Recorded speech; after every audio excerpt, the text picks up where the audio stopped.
Most people, when they refer to God, it offends some because they have a different religion, so they see God as different than what you see.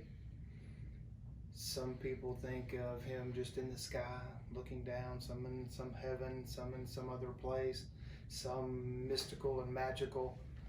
God means different things to everybody. And it has always sort of rubbed me personally a little wrong whenever I hear someone refer to God. I don't know why.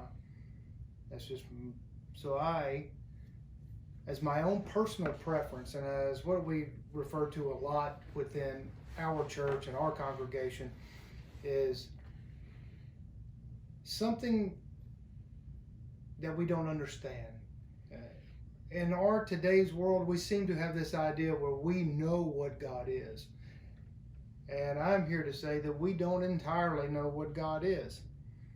Most people don't entirely know who they are, or why they think the way they do, or act the way they do.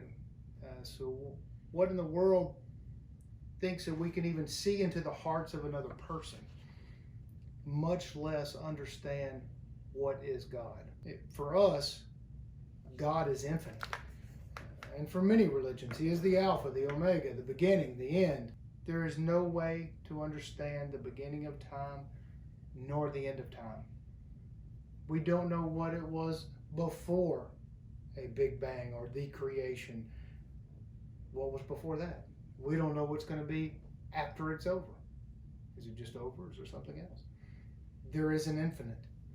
There are things we can't understand, and that is why we call it God infinite. It is infinite intelligence. It is infinite knowledge. It is infinite being, infinite love, infinite understanding. So the infinite. That is what I refer to God as, because no one understands what infinite is. A lot of people think they understand what the word God means. We like to refer to infinite because no one can comprehend infinite. Mathematicians have a difficult time with infinite equations. Physicists also do not like to use infinite. If these people cannot use infinite, they don't understand infinite. It is the perfect word to describe what we do not understand and what is around us, what created us, what created all of it. Infinite. So when you hear us from time to time talking about the infinite, we are talking about what do we all like to view as God or the grand creator, Allah, Shiva, all the rest of them. There's a million gods, millions. None of us know what they are, in our opinion. So we just refer to it as the infinite. I think that's a very good point. There's a lot of times we will say God for really lack of a better word, and that people have maybe some hitch in what I just said, or it offends them. You don't know God either. No one can. You can't contemplate someone that comes to you with complex math equations. If Einstein were to walk into the room today, you couldn't comprehend anything that he was saying.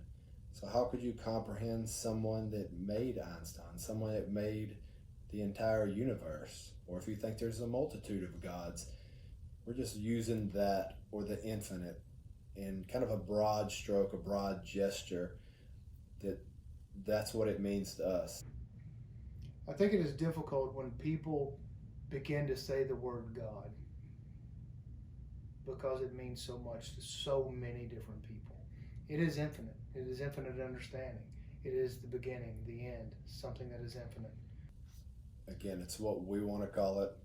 You can take it and mold it for your own ideas or your own perception, because we don't conform to one way of thinking. We're open to a lot of different things. There's a lot of different religions out there, and I think, like you think, that there's pieces of the truth in everything.